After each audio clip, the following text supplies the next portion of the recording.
Bom dia a todos, bem-vindo a mais um WHG Overview. Eu sou o Andy Ryder, CEO da WHG, estou aqui com o Fernando Fenolio, nosso economista-chefe. Dessa vez a gente fazendo de volta aqui na WHG, excepcionalmente. Então, vamos lá para o começo. O mês de março foi muito intenso, né? A gente tem muita coisa para falar, vamos tentar ficar aqui no horário. Vamos lá. A gente trouxe aqui uma coisa nova nessa live, que é um sumário, né? Às vezes para passar um pouco assim do que a gente vai comentar do dia de hoje, e já fazer um resumo aí das nossas principais visões, né? Então, o que é interessante que desse primeiro trimestre do ano é que quando você olha preço de ativo, tem uma coisa curiosa, né? O que foi bem ou o que foi mal em 2022 está indo bem em 2023 e vice-versa. Então, uma coisa curiosa para pensar por que isso está acontecendo. Segundo ponto, o mês de março foi super relevante na parte macro em função da questão dos bancos nos Estados Unidos, também na Europa, mas especialmente nos Estados Unidos, né, que a gente chamou um pouco dessa crise de superativismo do Fed, né, que foi super estimulativo durante a pandemia, daí subiu o juro muito rápido em 2022, está fazendo aí os seus efeitos em vários setores da economia e do mercado, e agora isso afetou os bancos, tá? E é muito mais do que um aspecto específico de um banco ou outro, nos parece que tem um aspecto macro por trás mais relevante, com implicação para a economia, especialmente na reversão de trajetória de crescimento dos Estados Unidos. Acho que durante um ano ou mais aqui nessa live a gente comenta sobre a resiliência da economia dos Estados Unidos, e talvez a partir de agora a gente vai ver uma desaceleração com um pouco mais de intensidade em função do que aconteceu com os bancos via canal de crédito, tá? Então talvez esse seja uma das maiores implicações do evento que aconteceu no mês passado. E tem a questão de mercados também, a gente vai chamar a atenção um pouco para essa transição cada vez mais rápida de como o mercado analisa e avalia o cenário macro, né? Tem aquela questão de se tem um soft landing, um hard landing, um no landing. Isso já está permeando o mercado há mais de um ano, só que na margem isso tem acelerado. O mercado, assim, o relógio tem andado muito rápido entre os cenários, então tem sido bastante desafiador na parte de gestão. A gente vai comentar um bom tempo dessa live sobre isso, e também a gente continua vendo posicionamento muito leve em ativo de risco no geral. E para encerrar a parte de Brasil, a gente teve dois aspectos bem relevantes no mês de março. Primeiro, a questão do Banco Central. O Banco Central está meio que assim, no spotlight, né, da discussão econômica e política nos últimos 60 dias, e a decisão a última decisão, que eu falei no final do mês passado, foi bastante relevante. Eu acho que o Banco Central foi bem condizente com os dados e tentou trazer para ele de novo a liderança na discussão, né, sobre economia e inflação. A gente vai tentar trazer um pouquinho mais de luz sobre esse tema, e a questão do arcabouço fiscal, né, que é o tema preferido do Andrew. A gente vai gastar bastante tempo aqui falando sobre isso, né, que é a respeito, enfim, o que é essa regra fiscal. Nos parece que, no final, assim, resumindo, né, a gente tem o que é certo, o que vai gastar mais, o que é incerto, você vai conseguir carga tributária para pagar todo esse gasto extra que esse governo deseja fazer. Então esse é mais ou menos o plano, o roadmap nosso para hoje. Então vamos começar aí a detalhar um pouco mais esses pontos que eu acabei de falar. Então, né, com um slide que a gente sempre começa falando dos retornos dos ativos no mês. O mês de março foi outro mês, né, bem interessante, onde a gente vai falar depois como mudou muito o cenário do começo do mês, no meio do mês e no final do mês. A gente meio que teve 3 fases dentro de um mês, mas no agregado acabou sendo um mês até que positivo para risco, né, especialmente as ações de tecnologia, que subiram 10%, o S&P e o MSCI World também subiram uns 3, 4%. China também foi bem. Então foi um mês até que acabou sendo positivo para risco. A grande exceção, né, foi o nosso Brasil aqui, que o Bovespa caiu 3%, e, né, por mais que renda fixa foi bem um pouco acompanhando a tendência lá fora. E aqui na direita a gente sempre mostra as cestas de ações e, né, tecnologia, né, o que estava funcionando o ano inteiro, continuou funcionando, são essas ações de tecnologia.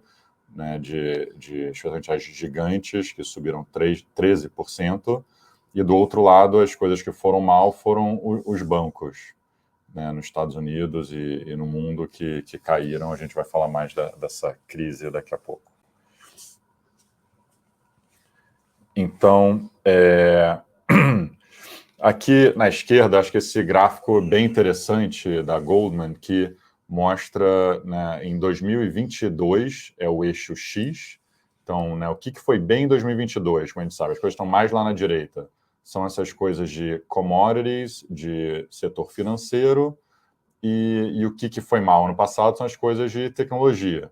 Aí, se olha o eixo Y, né, que é 2023, acabou o primeiro trimestre, né, então falando aqui do primeiro trimestre, como é que as coisas performaram, dá para ver que as coisas que foram muito mal em 2022 são as coisas que foram muito bem em 2023 até agora. Né, o mais extremo são as ações de meme, né, né, aquelas coisas que, sei lá, tipo GameStop, né, esse tipo de ação, meme e YOLO, né? O Fenômeno até perguntou o que é YOLO, né? Que é você só vive uma vez, né? Então são aquelas ações assim bem arriscadas, assim, que a pessoa física gosta de brincar nos Estados Unidos, mas, né, outras coisas tipo de metaverso, né, ou de tecnologia sem lucro, ou até empresa de qualidade que tem múltiplo alto, que é cara, né? Que foi muito mal ano passado, isso foi muito bem esse ano. E na outra ponta, né, essas empresas mais de commodities ou defensivas, que foram bem ano passado, caíram esse ano. E o que foi mal nos 2 anos, né, foi o setor financeiro, que é o que desapontou. E eu acho que a gente vê isso reverberando no mercado inteiro, né? A gente vê, por exemplo, os fundos macro no mundo e aqui no Brasil que foram muito bem ano passado, né? Pegaram um pouco esse eixo X aí indo bem. Esse ano, né, tendo um ano difícil, a gente vê, né, talvez o melhor cara de petróleo do mundo, que ano passado deu um retorno absurdo, esse ano já estava caindo 40%, né, umas coisas assim no mundo. E também os fundos de tecnologia que foram super mal no passado, esse ano indo bem. Então, esse é o tipo de mercado que a gente está vivendo. Na direita, a gente vê que está um mercado bem desigual, né? Então, as grandes empresas de tecnologia, tipo, né, Amazon, Apple, etc., especialmente Meta, Nvidia e Tesla, esse ano foram as melhores do S&P, subindo quase 30% na média. Então, o S&P no agregado sobe uns 7%, mas se você excluir isso, o S&P até o finalzinho de março, que teve esse ralizinho, mas até, né, o antepenúltimo dia de março, estava 0-0. Então, eu acho que mostra como está bem desigual a performance. Parece que o mercado está muito melhor do que está, na verdade. Você pode falar se o copo meio cheio, o copo meio vazio, né? Tem gente que acha, então, não é saudável, a economia está muito mal, a gente vai entrar numa recessão. Ou você pode ver o outro lado, né? Que é o mercado, na verdade, não subiu nada ainda, só essas empresas que estão subindo e, né, vamos ver onde é que isso vai parar. Boa. E agora vamos falar um pouco do tema de março, né, que é a questão dos bancos. Então, vou tentar explicar um pouco o que aconteceu, a implicação e, enfim, qual que é a nossa visão a respeito desse tema, né? Eu acho que quando começou a crise, quando começou o evento, 8 de março, com o Silicon Valley Bank, a sensação que dava é que era uma situação meio peculiar, né? De um banco que tem, assim, uma característica bem diferente dos demais. Então, eu chamo a atenção para esse gráfico que está no meio da tela, tá? Que ele tem um comparativo assim com vários bancos. Então, o que difere o Silicon Valley Bank dos demais, né? Primeiro que ele é um banco que está aqui embaixo, né? Então, ele é um banco que é alavancado, ele tem mais ativos do que os depósitos, na casa de 110%. E o segundo ponto que o destaca, ele tem uma base de clientes, pessoa física muito pequeno, né? Que é o eixo Y. Tá, então, menos de 10% de toda a base de depósitos do Silicon Valley Bank é de pessoas físicas, de varejo, né? Está muito concentrado em PJ e no setor de venture capital. Tá? Então, quando surgiu o evento, fala, pô, o banco quebrou, mas parece que é um fato muito isolado. E conforme o tempo vai passando e você vai estudando mais o tema, você percebe que não é muito bem assim que funciona. Talvez o Silicon Valley Bank é a ponta fraca de um processo que começa com o Fed subindo os juros e afeta o sistema bancário em cheio. Aí as pontas frágeis começam a ruir. Então, no gráfico da direita, né, que é os depósitos abaixo de 250 mil, como porcentagem dos depósitos totais. Qual que é a importância disso? Abaixo de 250 mil, os depósitos nos Estados Unidos são garantidos, tá, pela FDIC, né, que é o FGC americano. Então, o Silicon Valley Bank, numa lista de 100 bancos, ele é o número 99 em termos de banco ativo, depósitos com menores que 250 mil. Ou seja, depósitos que são garantidos pela FDIC. A grande maioria dos depósitos não eram garantidos. O Signature Bank também, tá, que é um banco que também quebrou na sequência do Silicon Valley Bank. Então, são assim, condições bem específicas, né, bancos que estavam muito no extremo dessa posição de balanço. Então, dava aquela sensação que era um problema deles, não era um problema sistêmico. E não é exatamente assim que funciona, tá? Quando a gente fala problema sistêmico, também não é Lehman, mas é um problema que abrange, eu acho que todo o sistema bancário americano. Qual que é o grande problema? A taxa de juros subiu muito nos últimos 15 meses, muito rápido. Os bancos americanos, eles não precisam marcar mercado o valor dos ativos, só que à medida que eles têm chamada do seu cliente, ou seja, o cliente pede o depósito de volta, ele precisa vender um ativo para fazer frente a essa demanda do depositante. Quando isso acontece, basicamente ele tem que vender esse ativo ao mercado, e esse ativo ao mercado está sendo vendido com algum deságio, com algum prejuízo. Então, basicamente, muitos bancos têm Treasury comprada 2% de yield, que hoje está valendo 3,5%. Então, se ele vai ao mercado vender essa Treasury, ele vai ter um prejuízo. Tá? O Silicon Valley Bank foi o caso extremo disso. Teve uma saída muito grande de depósitos. O Silicon Valley Bank teve que ir ao mercado vender os seus ativos para fazer frente aos resgates. E quando ele vendeu os ativos com prejuízo, o que aconteceu? O capital do banco foi para zero. Tá? Consumiu praticamente todo o capital. Só que quando você olha vários bancos americanos, você tem aqui o índice de Basileia, de capital, né, dos bancos, na bolinha azul. Se você pega e marca a mercado todos os ativos dos bancos ao preço atual, praticamente todos os bancos têm perda de capital, tá? Que são as bolinhas vermelhas no gráfico, todo mundo vai para a esquerda. Alguns bancos chamam a atenção, tipo o Bank of America, né, que é um banco grande, ele tem uma perda relativamente grande de capital se ele tiver que marcar todos os seus ativos a mercado, tá? Ou seja, ele está suscetível a uma corrida bancária. Se tiver uma saída de depósitos muito intensa do Bank of America, ele vai ter que fazer frente a isso, vai vender ativos com deságio e vai ter perda de capital. Tá? Então, essa é uma característica de todos os bancos americanos, o fato de não ter marcação a mercado e o fato deles terem, enfim, títulos de renda fixa soberana ou de mortgage-backed securities que estão com prejuízo na carteira. E você pensa o seguinte, tá bom, mas por que haveria uma saída de depósito dos bancos americanos? Né? Por que isso forçaria os bancos a venderem os seus ativos? É basicamente por esse gráfico da esquerda aqui em cima, né? A remuneração dos depósitos dos Estados Unidos versus a Fed Fund Rate.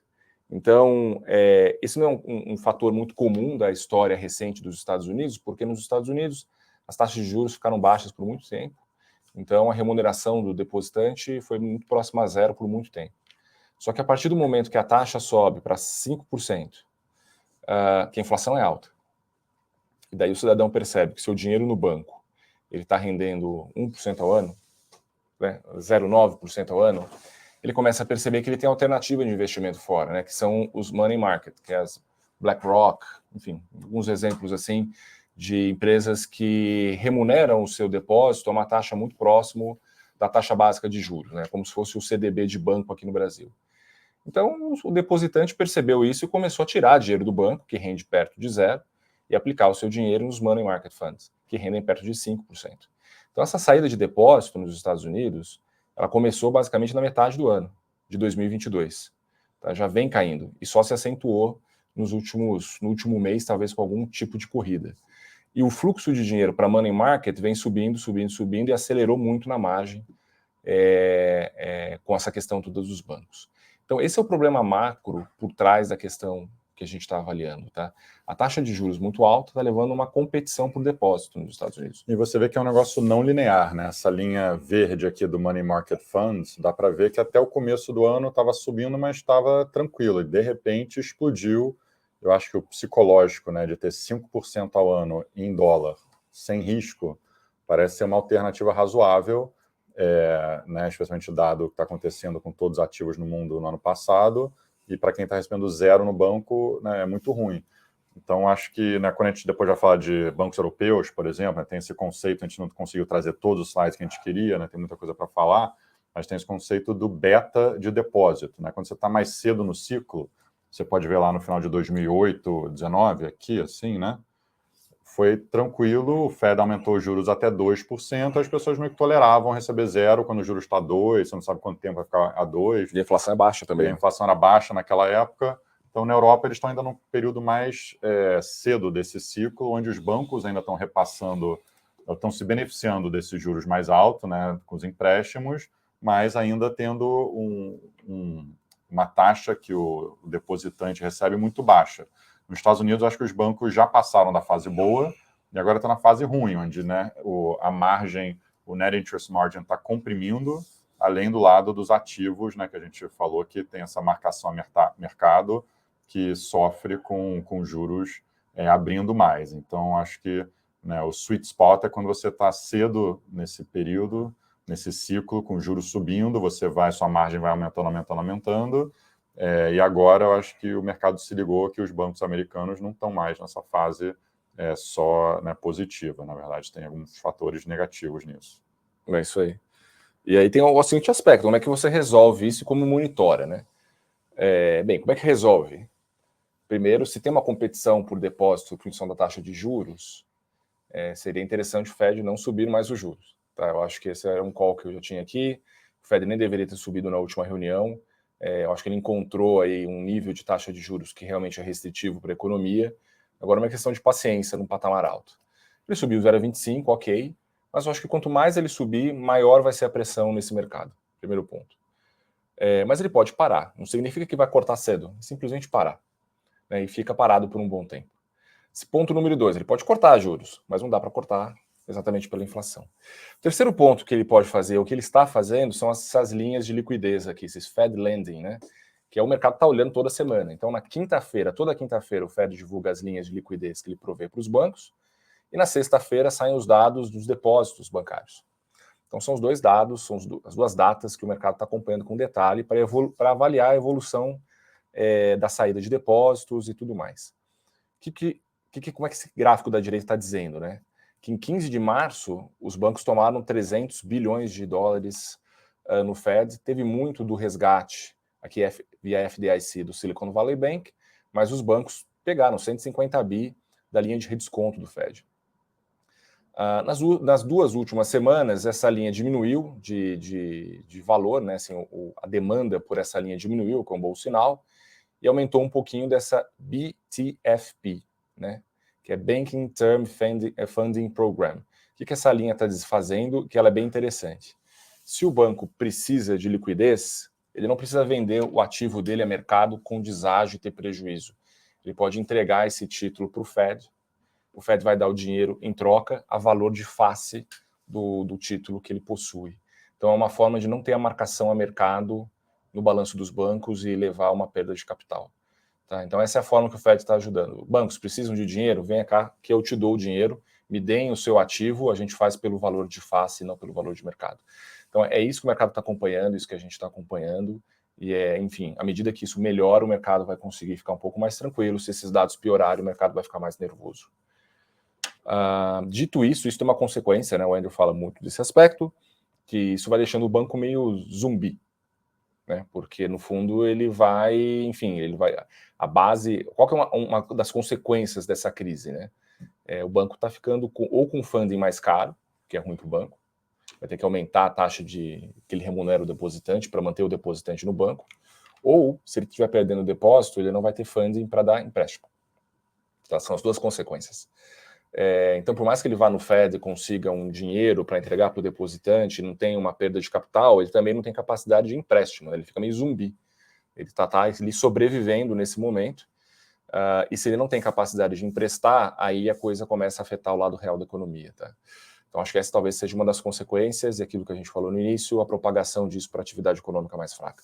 Então, o que a gente espera? Que os dados de crédito desacelerem, já tem desacelerado, né? A gente também não trouxe aqui, para não ter muitos slides, mas se você pega empréstimo para pessoa jurídica nos Estados Unidos, já está meio parado. Tá? Já estava parado antes disso, e acho que vai piorar. Né? Você pega também dados de cartão de crédito na margem estão piorando, né? Então o retail sales americano deve ser ruim aí no mês de março. Né? Todo aquele começo de ano meio explosivo vai devolver a partir de agora, é a nossa percepção. Dado de mercado de trabalho também deve piorar. Esse gráfico aqui de baixo a gente correlaciona crédito para pequenas empresas contra o jobless claims, que é pedido de seguro-desemprego. Então, se a disponibilidade de crédito para as pequenas empresas diminui, provavelmente essas empresas vão produzir menos, vão contratar menos ou vão demitir. Então, é de se esperar, de alguma forma, que haja uma piora no mercado de trabalho. E talvez a gente já comece a ver isso essa semana, tá? Eu acho que a gente já teve ontem um JOLTS, né, que é do mês de fevereiro, né? O número de vagas em aberto já diminuiu mais do que o mercado esperava. Jobless claims tem um risco de ser mais forte amanhã do que o mercado espera. Talvez o payroll seja mais fraco na sexta também do que o mercado espera. Então, talvez a gente veja essa semana um turning point, um ponto de virada de narrativa de mercado de trabalho importante. E também tem a questão dos commercial real estates, que eu vou deixar o Andrew comentar com mais detalhe desse aspecto. Eu acho que os bancos regionais são muito relevantes para a economia, né? Um exemplo disso é commercial real estate, que já estava sofrendo com a ociosidade dada no work from home, todas essas tendências que aumentaram com o Covid. E aqui esse gráfico aqui na direita em cima mostra a porcentagem do mercado de empréstimos para commercial real estate, que é representado pelos bancos regionais. Eles cresceram muito nisso nos últimos anos e tem muito refinanciamento, né, nos próximos anos que é necessário. Então, né, o mercado está muito preocupado que essa pode ser a próxima bola da vez. E só, né, pela ótica de preço das ações aqui na direita, o Bank of America Merrill Lynch aí desenvolveu uma cesta de ações que é empresas que têm exposição a commercial real estate nos Estados Unidos, e dá para ver que o relativo ao S&P, né, foram muito mal aqui esse ano, né, caíram bastante. Então, acho que isso é só um exemplo, né, dá para falar de várias coisas, está muito cedo, mas esse é o lado ruim, que a economia deve desacelerar, o crédito deve apertar e alguns mercados específicos serão bem afetados por causa dessa notícia aí. Boa. E bancos europeus, né? Onde aí, fica? Né, a segunda parte da crise de março foi bancos europeus, e eu acho que o ponto que a gente quer reforçar aqui que foi bem específico, né? Eu acho que o Credit Suisse já era um banco que estava frágil há muito tempo, o mercado já era bem preocupado com como que ia resolver essa situação já fazia um tempo. A gente escolheu alguns outros bancos aqui, né? O BNP, o maior banco da França, o UBS, que acabou comprando o Credit Suisse, e o Deutsche Bank, né, na Alemanha, que muitos falaram, esse é o próximo, né, dominó. O mercado tentou testar isso, mas acho que já dava para ver aqui com os dados, né, do ano passado, porque ainda não saíram os dados desse trimestre, mas já estava tendo muita saída de depósito no Credit Suisse, enquanto você vê que os outros bancos ainda estavam positivos aqui nos últimos anos de depósito. Se você pensa no lucro líquido por trimestre, né, o Deutsche, o BNP e o UBS estavam tendo lucros aumentando e super saudáveis, enquanto o CS estava sendo, né, bem idiosincrático. E a razão que a gente fala isso é porque tem essa percepção. Primeiro, é um tema que a gente já tem falado no passado, né, de bancos europeus, que a gente acha que é um setor bem atraente, na verdade. E aqui na direita dá para ver, né, de outra forma. O excesso de capital que os bancos europeus têm hoje em dia é muito diferente dos bancos americanos, né? Então tem essa percepção ainda no mercado que os bancos americanos são muito mais sólidos que os europeus, porque depois da crise da Lehman, qualquer, né, espirro mundial, os bancos europeus sofriam muito, e pareciam que era a ponta frágil no mundo, mas aí eles foram acumulando muito capital, e lembra que a Europa tinha juros negativos, né? Então, o que a gente estava falando no slide anterior, eles estavam sofrendo muito, né? E quando o juro foi para positivo, mas no nível ainda muito baixo, o impacto que tem no lucro para a Europa, para o setor, é muito grande. Isso mais do que compensou, né, todos os problemas da guerra no passado. Então, isso já foi um sinal, né, acho, de força aí do setor. Mas os bancos americanos, vários, né, cancelaram buybacks ano passado, quando começaram a chegar bem perto do limite do que eles podem ter. Então, você vê o excesso de capital que um JP Morgan, Citi, Bank of America tem, sei lá, 5%, aqui se eu estou olhando na tabela, 5%, né, acima do market cap, enquanto vários bancos europeus, né, por exemplo, Unicredit na Itália, que é um dos melhores bancos de performance aí nos últimos tempos, né, tem 2/3 do market cap que ele poderia devolver e ainda está, né, no nível que o regulador, né, pede para ele ficar. Então, acho que isso é uma diferença muito grande. Eu acho que o ponto aqui, no final das contas, é que o mercado está muito traumatizado da época da Lehman, que vai quebrar um banco com todo esse risco de contraparte, que vai dar um problema no sistema. E dessa vez, eu acho que foi bem diferente. O mercado não sabia como lidar no começo, dado que aqueles bonds híbridos, né, AT1, viraram pó, né? Então o mercado não sabia, pô, isso aqui é um problema de confiança para o setor ou não. Mas eu acho que, né, para o mercado de ações, você ficou acostumado a ter dinheiro de graça, né? O governo sempre imprimindo dinheiro e é isso que faz o mercado de ações subir. Mas a alternativa é um sistema mais sólido que conseguiu tirar um pouco, né, a parte podre aí do mercado, que na verdade era um risco para o sistema. Então acho que o sistema agora está mais forte do que estava antes. Os reguladores encontraram uma solução comercial, que foi outro banco comprar o banco mais frágil, não tiveram que, né, na verdade, imprimir dinheiro, tinha umas garantias, esse tipo de coisa, mas acho que para o setor como um todo, agora o setor está até mais forte do que estava antes, que é bem diferente dos Estados Unidos, onde o problema é mais estrutural, né? Os depósitos realmente estão saindo dos bancos porque está indo para money market, e aí o banco fica sem como dar empréstimo, que a gente falou antes, né? A margem do banco está comprimindo porque ele tem que aumentar, né, os juros que o depositante está recebendo, que é quase zero hoje em dia. Então, na Europa, acho que estão em outra situação, é muito mais concentrado o mercado, não tem tanto esses bancos regionais, onde tem, é mais difícil de você só resgatar o depósito e tal, tem uma razão que as pessoas usam os bancos regionais, são regionais de verdade, assim, então, né, a gente acha que o problema lá é mais contido. Boa. Agora é esse aqui. E aí, falando etapa, né, um pouco do cenário, né? Então a gente só falou um pouco da notícia, né, do que aconteceu em março, mas o mercado mudou muito, né, no mês passado. Então a gente trouxe na última live esses quadrantes aqui na esquerda, que a gente já tinha trazido no passado, né? Aqui na esquerda em cima, inflação versus crescimento econômico. Se você está crescendo muito, mas tem inflação, é um boom normal, bull market normal, que a gente chamou dessa vez de no landing, né? O que o mercado estava migrando lá no começo de março, né, que os dados estavam muito fortes. Se você tem uma inflação alta, mas a economia está não muito forte, está fraca, você tem a estagflação, que é o que você teve nos anos 70, e era o medo do mercado ano passado.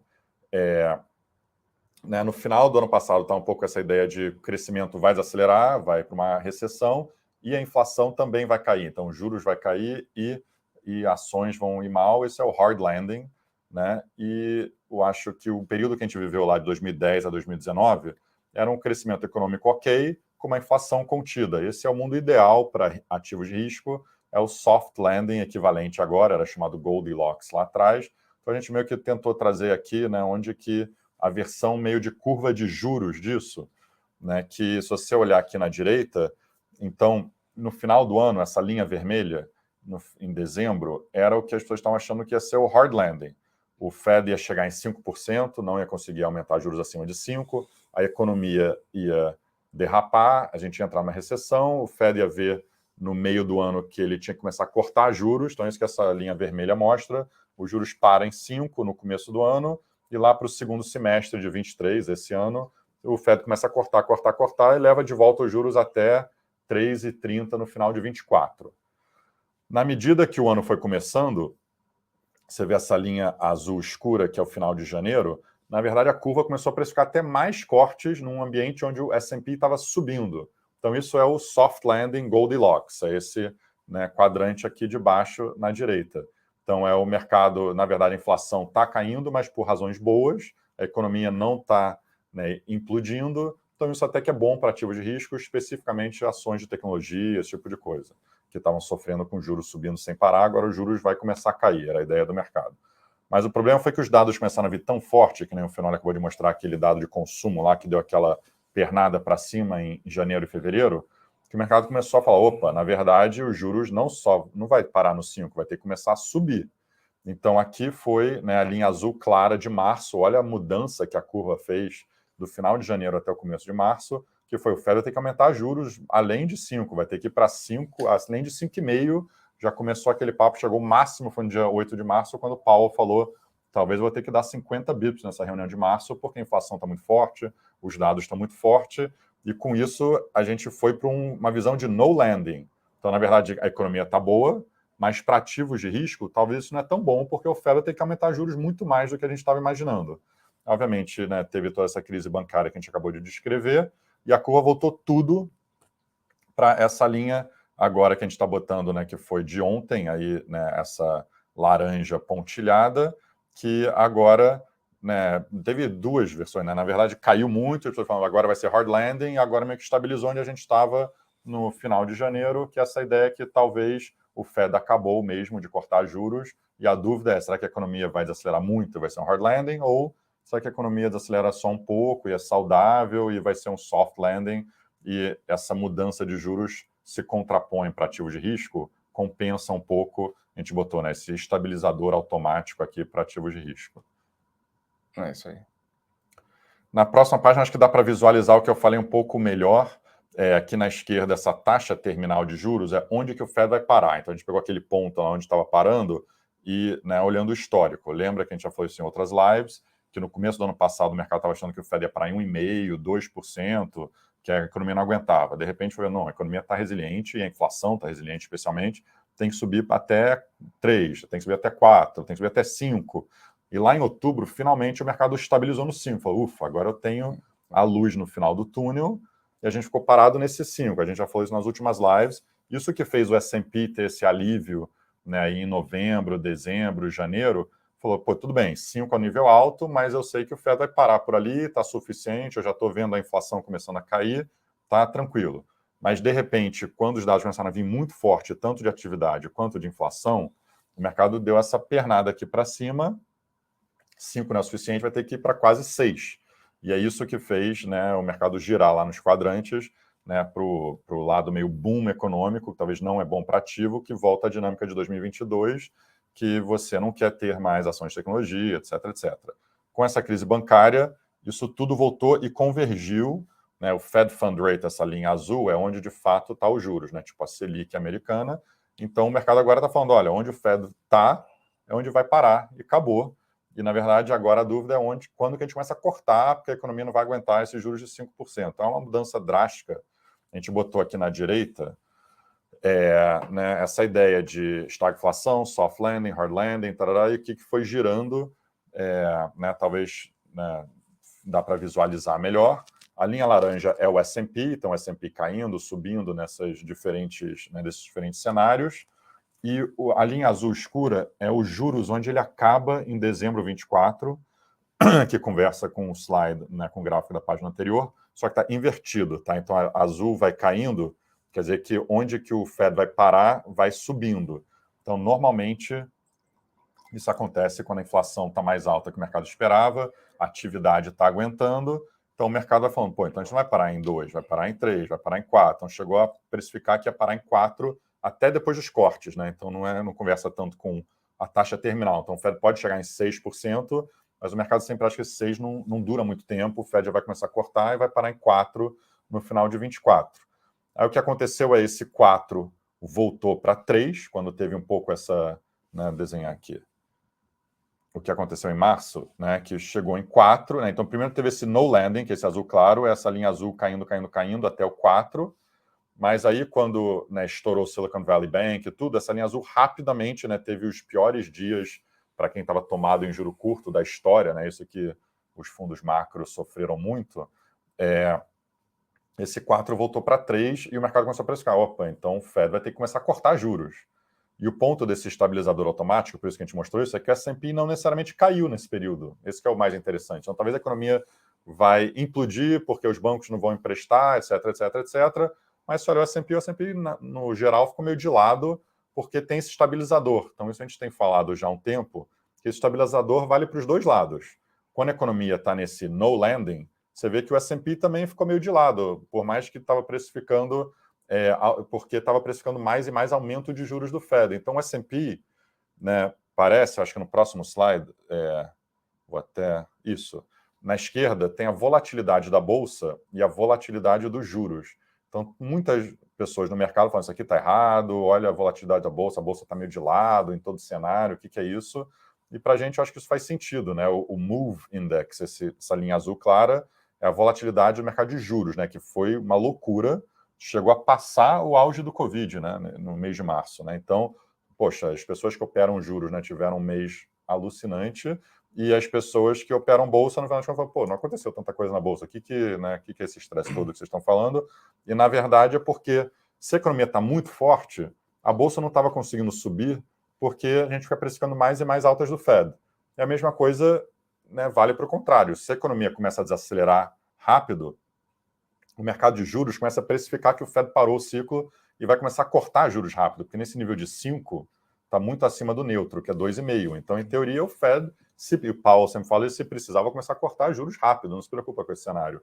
Então, para a Bolsa, você sabe que aí o Fed volta, né, a ser seu amigo nesse cenário. Então, tem o downside está limitado, mas talvez o upside também está limitado. Né? Eu acho que é um pouco essa a conclusão aqui de tudo o que a gente estava falando aqui nos últimos slides. O strike do Fed Put está subindo, né? No cenário onde a economia desacelera muito, você talvez o strike já estava lá, a gente não sabia. Né? Acho que, né? Mas você também está vendendo uma call, né? Esse é o ponto isso, que a gente, exato. Que o mercado está descobrindo. Claro, não, só um ponto acho que é interessante falar desse gráfico que a gente fez aqui, os mapinhas de cor, é como o mercado está transacionando de um cenário para o outro, né? Porque no fundo a gente fala soft landing, hard landing, mas é como o mercado está lendo a economia, né? Então, por exemplo, no primeiro semestre do ano passado, a gente ficou um bom tempo em stagflation. Então, o mercado tinha uma certa convicção de que o Fed tinha um longo trabalho para ser feito, a inflação estava muito alta, o juro estava muito fora do equilíbrio. Então, durante 6 meses, a gente só falou disso. E daí, obviamente, que tem alguns momentos assim, de respiro, pô, parece que não é tão ruim, depois parece que não é tão bom, e vai oscilando. Só que se você perceber assim, o tamanho, né, assim, tá ficando cada vez mais estreito as barrinhas, né? A barrinha era assim, daí ela ficou menor, daí ela ficou menor. Então o mercado está transacionando. Isso é o grau de incerteza. O mercado não tem certeza para onde a economia está indo, né? Então cada hora ele vê uma coisa. Tem um dado, hard landing. Tem outro, é soft landing. Sai o banco, é hard landing. Então a dificuldade de você operar nesse mercado é cada vez maior, né? E daí o juro fica fazendo estabilizador automático, ele tem gordura. Mas eu acho que uma das conclusões desse slide é isso, né? O grau de incerteza que o mercado tem de para onde a economia está indo. Tem uma neblina muito forte no piloto aí do avião. Demais. E aí na direita é um gráfico que a gente acha legal, que já vai introduzir o próximo slide, acho que já conclui quase o próximo slide, né? A versão mais simples aqui é o seguinte, o Fed, em teoria, vai pausar, né, logo mais. Ou ele vai dar mais uma alta em maio, que é provável, ou ele nem dá essa alta e já para. E aí a gente pode olhar no histórico o que aconteceu nesses últimos ciclos quando o Fed pausa. Ele, né, depende, obviamente, se está no soft landing ou no hard landing, essa é a conclusão. Mas se você olhar o Long-Term Capital Management, foi nos anos 90, na crise da Rússia, etc., quando o Fed pausou, o S&P acabou raliando porque acabou compensando esse estabilizador automático mais do que compensou a crise para o mercado de ações americano. E a gente pode ver aqui, teve vários outros exemplos aqui que eu consigo pensar. Lembra do Brexit, né, que foi um estresse muito grande para a Inglaterra, mas fez com que os bancos centrais, né, mudassem o curso, e foi muito bom no final para o S&P, porque uma coisa que não ia afetar tanto o S&P fez com que a política monetária mudasse, que mais que compensou para o S&P. Outro cenário é 2006, 2007, onde o Fed pausou, o mercado subiu, mas eventualmente o mercado acabou caindo. Ou 99, 2000 é um exemplo mais claro ainda, que é essa linha verde, que o Fed pausou, né, depois de um tempo, o Long-Term Capital Management deu certo, mas 2 anos depois teve o final da bolha, que ele pausou e não fez nenhuma diferença, porque a economia foi piorando, e o mercado caiu. Então a gente tem que descobrir qual dos dois cenários que a gente está, que é um pouco esse próximo slide aqui, na versão, né, de juros. Não sei se ficou um pouco técnico, mas acho que, né, o resumo é o que o Michael Hartnett, que a gente gosta muito, cita ele aqui muito, né, o estrategista do Bank of America, falou que se o Silicon Valley Bank foi a Bear Stearns, o mercado vai cair mais. Se o Silicon Valley Bank foi Long-Term Capital Management, o mercado vai subir, a gente vai para novos highs. Então, esse que é o grande coisa que todo mundo tem que ter uma opinião, Aqui na esquerda a gente mostra, né? Então, em agosto de 98, quando o Long Term Capital Management quebrou, o que aconteceu? Essa resposta inicial foi a curva de juros cair muito, né? Falar, o Fed vai ter que cortar juros para essa linha pontilhada azul. E depois de 4 meses, ela voltou para o meio dos dois, meio do caminho. Então, para a Bolsa foi super bom, porque você teve uma crisezinha pequena lá que fez com que o Fed, né, parasse de aumentar juros por um tempinho, que deu mais fôlego para o S&P subir mais. Aqui no meio, que é o gráfico da Lehman, o início lá em setembro de 2008 era uma certa curva, e depois de 4 meses a linha laranja caiu muito, falou, caramba, o Fed vai ter que cortar. Não, ao contrário, opa, desculpa. A resposta inicial, né, é sempre a linha pontilhada azul, caiu lá para essa linha pontilhada. Mas depois de 4 meses caiu mais, né, porque a economia piorou e o Fed teve que cortar mais, na verdade. Então, esse é o debate, né, versão curva. E aí na direita a gente vê o que está acontecendo hoje, né? Então, o pico de juros que a gente mostrou, né, em março é essa linha verde.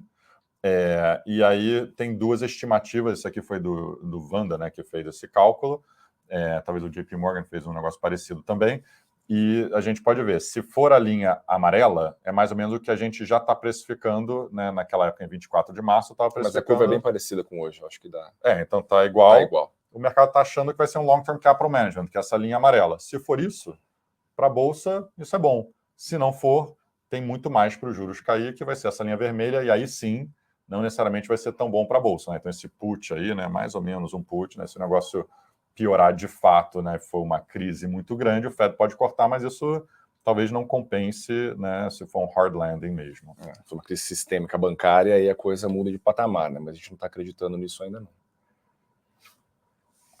É isso. Aí, rapidamente, porque, né, tem muita coisa que o Fenólio quer falar de Brasil, aí depois fica zangado comigo. Só o posicionamento está muito leve, em geral, então acho que isso que é muito curioso, né? As bolsas subiram esse ano, mas é um rally muito odiado, né? A gente fala com várias assets aqui no Brasil e lá fora, e, né, o pessoal, assim, não está feliz quando a bolsa está subindo, acho que é um sinal que, né, ninguém está comprado. A gente fala com vários alocadores também, que estão com uma alocação muito baixa em ações em geral. E aqui na esquerda, né, o Wanda, que faz esse acompanhamento mais quantitativo, mostra que, né, ações globais e nos Estados Unidos o posicionamento está muito próximo dos lows aqui, né, da época do Covid, época, né, de final de 2018. A gente já mostrou esse gráfico no passado, no final do ano chegou literalmente a ficar no low, né, nessas grandes crises aí da última década. Mas o interessante é que subiu um pouquinho e já voltou, por causa dessa crise bancária. Então, por mais que a Bolsa continue subindo, né, as pessoas estão muito céticas. Na direita, ele faz esse, né, acompanhamento aí, né, exatamente visual. Né? O S&P normalmente anda junto com essa linha, sabe, que é vermelho escuro vinho, né, normalmente anda junto, e agora teve essa boca de jacaré, onde o S&P subiu e o posicionamento caiu muito. Uma coisa, né, que fica claro é o varejo. Então, o último gráfico aqui, o varejo comprou muito no começo do ano. A gente mostrou como que aquelas ações de meme são as melhores coisas do ano, aquele ARK ETF também, coisa de ação de tecnologia sem lucro, foi muito bem. É porque a pessoa física estava comprando muito, muito, muito, mas já venderam tudo que compraram e agora estão negativo, né? Então, venderam mais do que compraram no ano, e os fundos também. Então, realmente, acho que chama atenção esse posicionamento que está muito leve. Boa. Passando para o Brasil, acho que assim, esse tópico dos juros foi um tópico super importante, acho, né, nos últimos meses no Brasil. Então, só para contextualizar um pouco, né, tem toda essa discussão de que o juro do Brasil está alto, está muito alto, e está alto mesmo, né, quase 14% é bastante juros. Mas como acho que é sabido de muita gente, o Brasil não está sozinho nessa, né? Então, a gente fez aqui uns gráficos só para deixar claro, ilustrar esse aspecto, né? Então, a gente pegou exatamente os países que são os nossos pares aqui na América Latina. Se você pega México, Colômbia, Chile, eles também estão com taxas de juros de 2 dígitos, tá? Colômbia está em 13%, o Chile está em 11,25%, parou ontem, o México está em 11%, os Estados Unidos está em 5%, que é uma taxa relativamente alta para o padrão americano. Então a gente está vendo uma alta global de juros, né? O Brasil não é uma jabuticaba, né? Ele não é um está sozinho no mundo com um juro tão alto. E para eles é até mais importante, né? Eles são países que, quando você olha na época da Dilma, que a gente estava com juros, né, também muito alto, eles tinham juros de 4, 5. Então são países que rodam nos juros muito mais baixos que o Brasil normalmente. Né? Exatamente. Então, aqui sim foi um caso que o Brasil era um fator específico no mundo, mas teve uma crise fiscal. Agora não, né? A gente está meio que andando, está no mesmo barco que a maioria dos países. Então tem esse primeiro aspecto, né? Então a gente até fez esse gráfico da direita, que é um box plot, né? Que é uma distribuição de onde está a variável em relação ao seu histórico. Então quando você olha o Brasil, a taxa básica de juros, no Brasil o último ponto é esse vermelhinho, né? Então ele está na parte superior desse box plot, né? Então em 80% das vezes o juro está dentro da caixinha, 10% das vezes está aqui em cima e 10% das vezes está aqui embaixo. Então o Brasil está num patamar relativamente alto, padrão histórico, mas não é nada absurdo do que a gente já viu. O que chama atenção são os outros países da América Latina, né? Você pega México, Colômbia e Chile, ou México, Chile e Colômbia na ordem, os três estão com juros básicos na máxima desde 2006, os últimos quase 20 anos. Os Estados Unidos também. Né? E quando você pega o spread de juros, que é a diferença entre Brasil e Estados Unidos, olha que interessante, né? O Brasil contra os Estados Unidos está na média histórica, né? A bolinha vermelha está junto com a bolinha azul, mas quando você olha para Chile e para Colômbia, o spread está quase nas mínimas históricas. Então isso aqui, primeiro para esse ponto, né? O Brasil não está sozinho. Segundo, cortar juros, talvez de maneira precipitada, ele pode ter implicações, porque você tem outras alternativas de investimento no mundo com juros muito bons. Que é mais ou menos o que está acontecendo com o banco americano, né? Não preciso deixar meu dinheiro no Citi, eu posso colocar no money market e ter uma remuneração de 5. Para o investidor global, por que eu, né, talvez eu vou deixar meu dinheiro no Chile ou no México e não no Brasil, especialmente se a taxa de juros no Brasil começar a cair antes do que deveria. Então esse é um ponto relevante para ter em mente. Isso a gente vai provavelmente trazer em outra live, a gente acabou não trazendo mais material sobre esse assunto, dado que os juros nos Estados Unidos fechou tanto, né? Mas se realmente o mercado começar a normalizar, a gente voltar para aquele mundo pré-Silicon Valley Bank, que o mercado está falando que os Estados Unidos tem que aumentar mais juros, esse assunto aqui vai começar a pegar para o Brasil. Se a gente entrar num ciclo de cortes no Brasil, enquanto os Estados Unidos está aumentando, a gente já está no spread médio da história. Se a gente começar a cortar enquanto os Estados Unidos aumenta, daqui a pouco a gente começa a não ser uma alternativa tão boa, né, para o investidor global botar o dinheiro aqui. Daí com impactos na taxa de câmbio relevantes. Então a gente fez essa avaliação, essa pergunta, né? Mas dá para cortar ou não dá para cortar juros? Né? Você pode fazer Taylor Rule, avaliações e tudo mais. Daí a gente pensou em fazer aqui uma coisa um pouco diferente.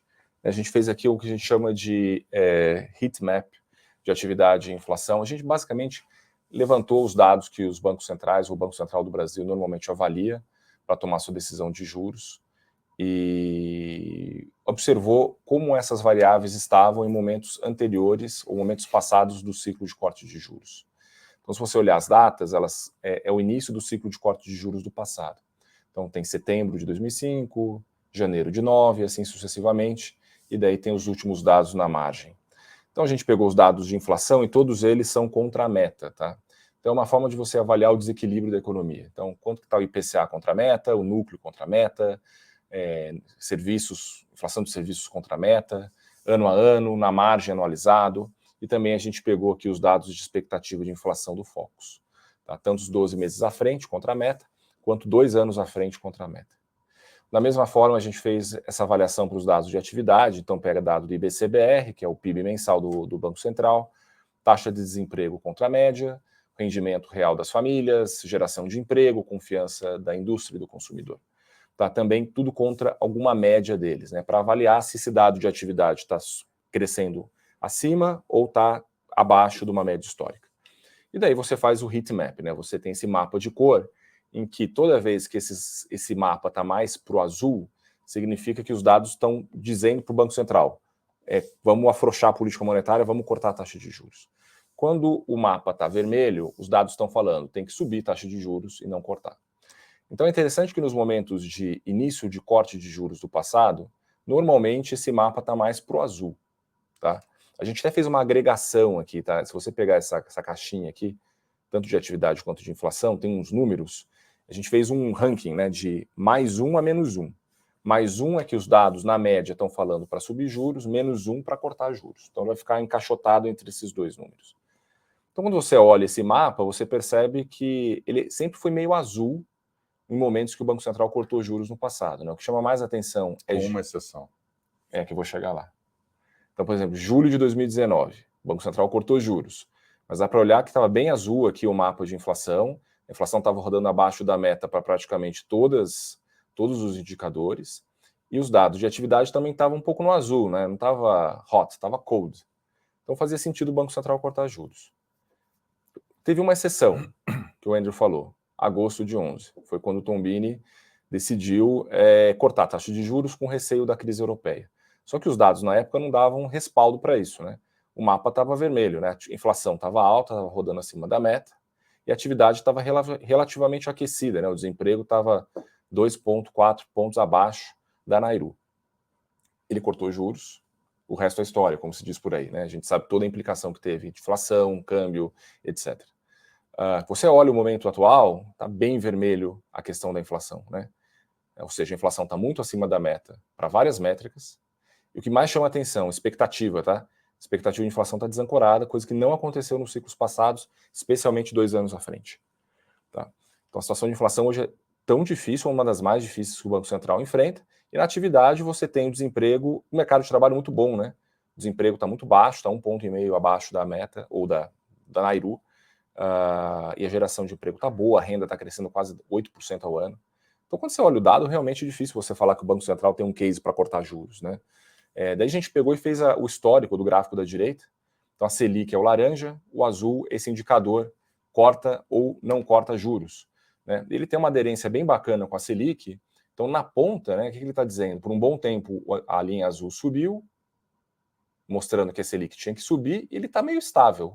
Está dizendo, ó, o Banco Central tem que manter a taxa de juros parada nesse patamar mesmo, né? E é interessante como descolou aqui em 2011, né, quando o Tombini cortou juros.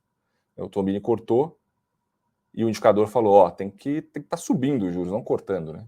Tanto é que depois o Tombini teve que voltar a subir os juros de 8 para 14. Então isso aqui é só uma forma de analisar, avaliar. Eu acho que o Banco Central teve uma postura muito correta na última reunião do Copom, tentando pautar a discussão. E quando você olha realmente os dados, faz uma avaliação técnica, realmente o Banco Central tem que manter o juro onde está.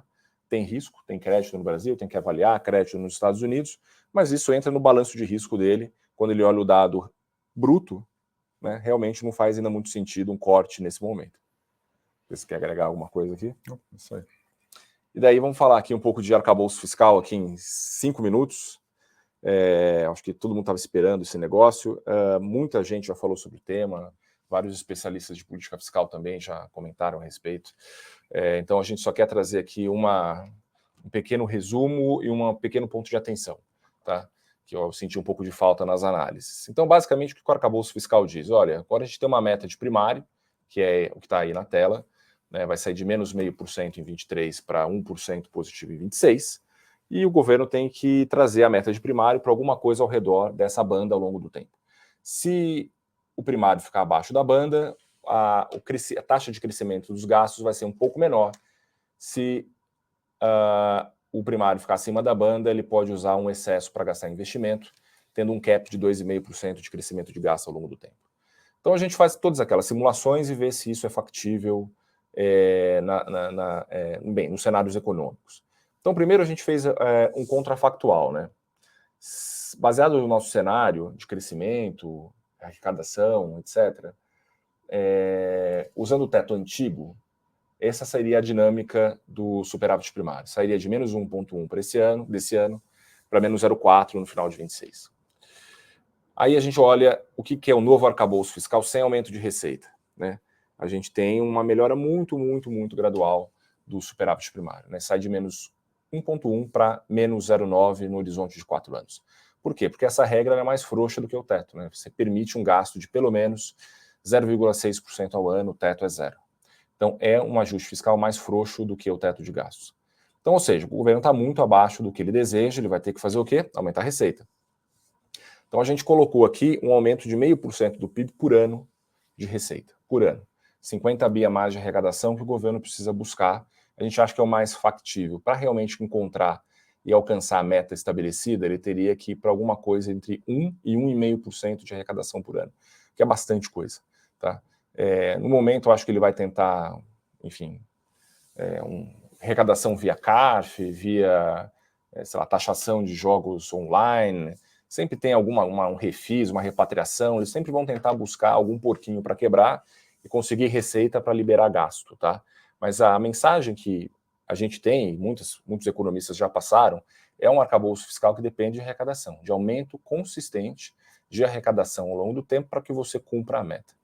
Tá, então... O grande problema, né, que o Fenólio me explicou é que se ele arrecada mais, ele gasta 70% dessa arrecadação, então você vai fazendo uma linha que é difícil. Se fosse só um one-off, legal, que ele vai gastar menos do que está crescendo a receita, etc. Mas se você aumenta a receita, você deveria poder descolar, né? Vamos tentar fazer um one-off que eu aumento a receita com esses impostos e o gasto não subia. Aí talvez essa linha convergia, mas eles fizeram de um jeito que todo esse imposto que eles estão aumentando vai gastar 70% já no próximo ano. Aí fica difícil de fazer essa linha chegar na meta. Isso, a elasticidade da arrecadação para o primário é menor, porque você sempre também vai ter um extra de gasto. Então ele vai ter que buscar muita arrecadação, isso é um tema que a gente vai conviver, tá? O governo buscando arrecadação por muito tempo, talvez durante todo esse mandato. Agora, o que mais me preocupa é o cenário 4 que a gente desenhou, tá? O que acontece numa recessão? Tá, num choque. A economia sempre tem choque, sempre tem uma recessão, a economia americana pode ir para recessão em 24, enfim, toda essa alta de juros no Brasil pode levar a uma piora de crédito de verdade, e daí, enfim, você tem um crescimento bem mais fraco, uma recessão no Brasil.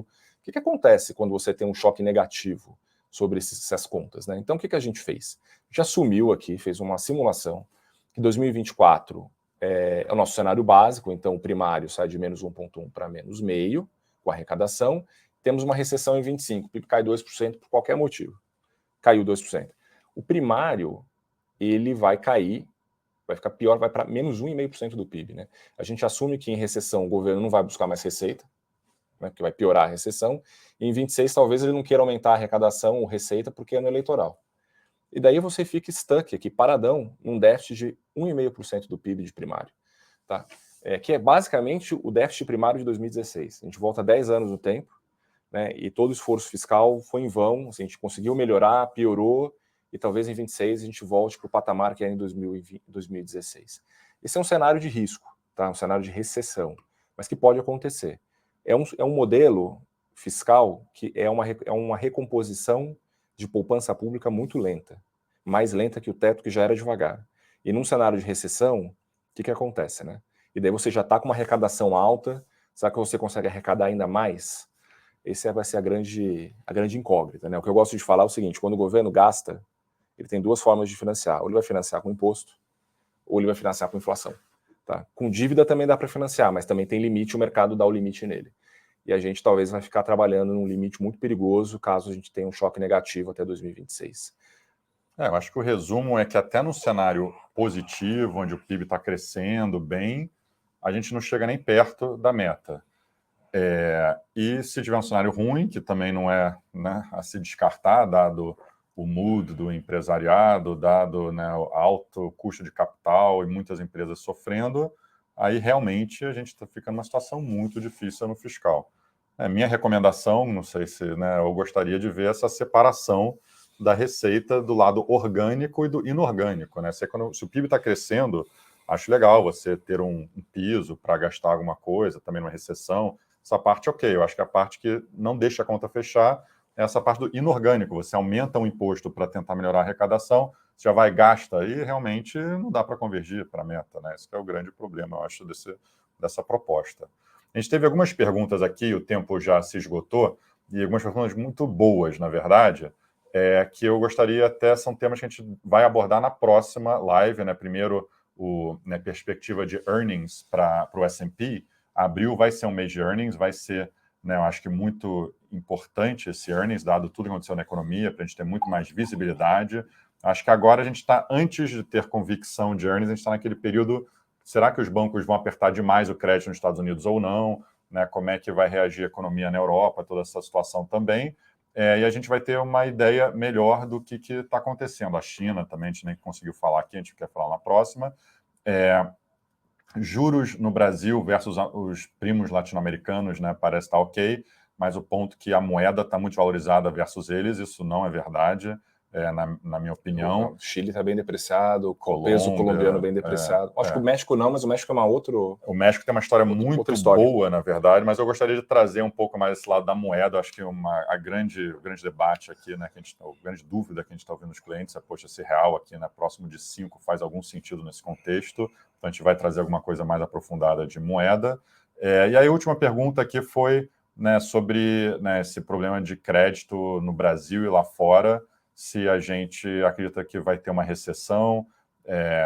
Né, acho que as pessoas estão assumindo que vai ter uma recessão e não necessariamente, né, o ponto que a gente mostrou aqui, e eu acho que a gente já falou em outras lives, é que para ativos de risco, né, agora pensando em bolsa, talvez a mudança do Fed mais do que compensa isso, é que depende da recessão. Se é uma recessão leve, isso que é um soft landing, né, ter alguma recessão, nesse período de normalização que a gente está falando, faz até sentido ter alguma recessão. O mercado de trabalho está muito apertado, os preços de muita coisa subiu demais, então ter uma recessão só quer dizer que o número é negativo.